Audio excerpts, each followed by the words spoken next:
Tawagin ninyo lamang akong Marie, di ko tunay na pangalan. Nagsimula ang lahat nung grade 6 ako. 11 taon ako noong nagkaroon ng malaking pag-aaway ang mga magulang ko at naging sanhi ng pag-alis ni mama sa bahay. May 4 pa akong kapatid na isang 9, 8, at 6 at 5 taong gulang. Napilitan akong huminto sa pag-aaral dahil walang mag-aalaga sa mga kapatid ko. Ang ama ko naman ay parang napariwara dahil na rin siguro sa pag-alis ng aking ina. Pumupunta siya ng maaga sa kanyang pinagtatrabahuan at ilang araw pa siyang uuwi. Ito ang dahilan na nahirapan ako. Wala kaming masaing. Minsan nanghihiram ako sa kapitbahay ng bigas para may masaing man lang. Sa loob ng buong araw, isang bisis lang kami makakain ng kanin. Maghahanap ako ng prutas, saging at kamuting kahoy para may mamakain ang mga kapatid ko. Araw-araw kong ginagawa iyon para magkaroon ng laman ang tiyan ng mga kapatid ko. Maraming kapitbahay ang naawa sa sitwasyon ko noon. Binibigyan nila kami ng bigas. Araw-araw lasing. Papa ko, palaging may makakakita sa kanya ng mga kapitbahay namin. Hindi yan uuwi sa amin kung saan siya nagiinom. Doon na siya rin matutulog at diretsyo na rin siya sa kanyang trabaho. Hindi man lang niya kami kinakamusta sa bahay. Kung may makain ba kami, marami kaming alagang hayop noon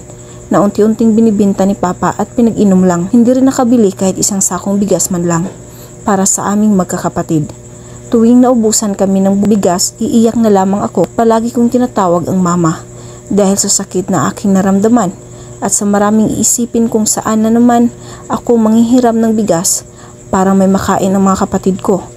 Paglingon ko, nakita ko ang mga kapatid ko nagsisiiyakan. Nagpunas ako ng luha sabay sabing, dapat kong gampanan ang pagiging panganay ko para mabuhay ang mga kapatid ko. Saging at kamuting kahoy ang pantawid gutom namin noon. Ang karanasan ko sa buhay ay sadyang kay pait na matanong ko minsan, bakit may mga magulang na kayang tiisin ang kanilang mga anak na para bang walang pakialam kung buhay pa ba o patay sa mga anak nila.